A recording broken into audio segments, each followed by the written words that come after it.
What are we doing today?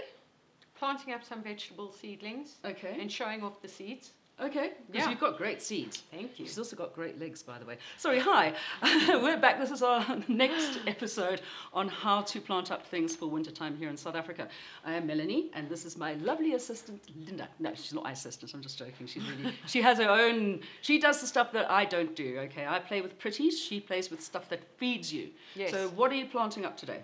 So actually what I'm going to do, I'm going to use these fantastic Hadeco products, the Pocon range, because I remember when you used these planting up your bulbs, Mel, I'm going to just do the exact same thing. Yeah. Because these are fantastic. I mean, they hold moisture. What did you say? They hold moisture. Yeah. They're good for aeration. They're great for drainage. So I'm going to do that. Yes. And because we're sitting in, where are we now? Nearly April. Yeah. It's a good time to actually start. Autumn. Yes. They call it autumn. Yes. Or fall in America. That's, yeah. With Fall those over. funny, you can feel the temperatures they're changing. Yeah. Getting quite cool in Yeah. the mornings and quite cool in the evenings. So it's a good time to actually plant from seedling, unless it's a really fast-growing crop, and then you can actually plant radish. Those are so fast-growing. Lettuce, radish, they're fantastic. And these Frankie Cementi radish, I mean, look at these colors. 4 colors. Oh, Aren't they beautiful? amazing. Interestingly, radish is the same family as cabbage, kale, cauliflower, So etc. all cruciferous vegetables. Absolutely, which are the best for your health, really, they Yeah. are. So I've put some of these corals in there, these hydro corals.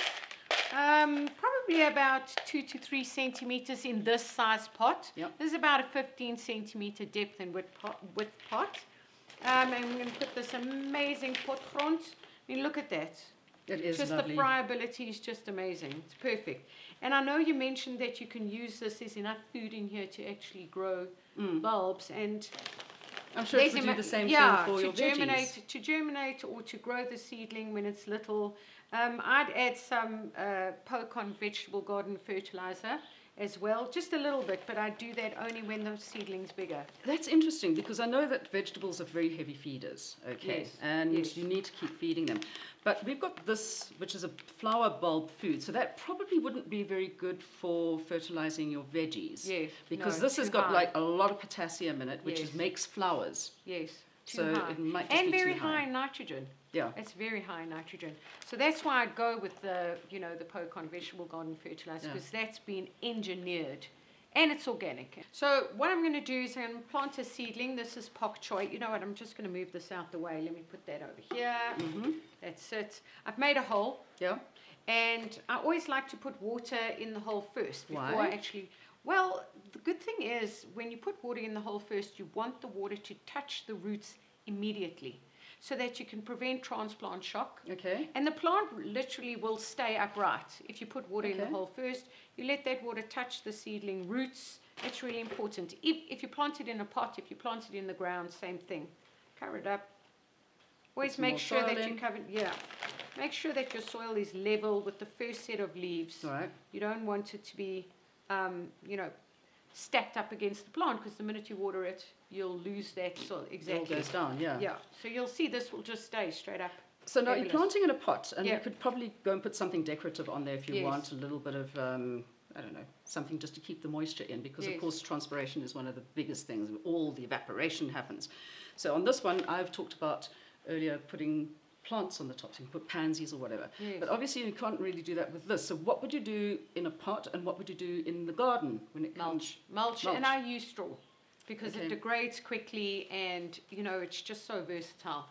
So I use straw, and I never have enough, dead leaves. You can use dead leaves or dead grass, but I never have enough when I do really large gardens for clients. I don't have enough of those kinds of things. So I have enough straw. I have access to straw, so I use that as a mulch. But if you don't have access to straw, you can always just make a nice thick layer of compost. Well, you could do that, and as well you could grow a living compost, which is basically growing something like clover. You don't let it go to seed, but that's amazing because it's a legume and it feeds the soil at the same time. Fantastic. So Okay, so there we are. Now, if you want to put it on your windowsill, obviously you Yes. don't want it just looking like this and standing in the middle of nowhere with water dropping out the bottom. You can once again use a pot cover, Absolutely. which has no holes in it. And you don't let the roots actually lie in the water, because you've got these hydrocorals in the bottom, Yeah. so it actually keeps the roots, And this is quite sitting dry. off the bottom as well. Yes, and this looks really pretty. I mean, this is really nice to have. Mm. You can even put it on a table somewhere. As long as it gets your 6 to 8 hours of sun a day, Absolutely. you're good to go. That's the most important thing. Yeah. Okay, so there we are. Now all we need to do basically is Water. feed and water. Oh, feed and water. Feed and Do water. you want the water? I don't know. Yeah, I'll we have let water. you do.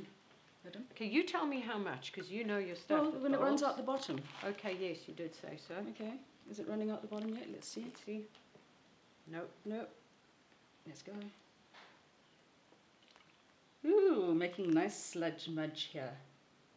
Still not. You just want to, there we go. Oh, It's there running you go. through. Is that enough? So now you leave it. You know you've watered enough, and you want to have this in a drip tray, obviously. Yes. Don't just leave it on the middle of your table like this. Now you're here. Okay, and the same thing for this one. Just make sure that you don't overwater it, that it's sitting Yes. with water this far up into the No. pot. Okay. But you have to do, you have to give it a generous amount of water. And if you're going to put this on your windowsill and the seedling is this high already, this big, you could probably, wait a day. And as you said, you put your fingers in the soil, you Just feel do- if it's damp, if it's dry. If it doesn't stick on your hands like this, it's probably dry, and then you have to water it. Watering consistently is key. And by the way, if you like getting muddy, this is just definitely the thing to do. Absolutely. Who likes anything better than a dirty blonde?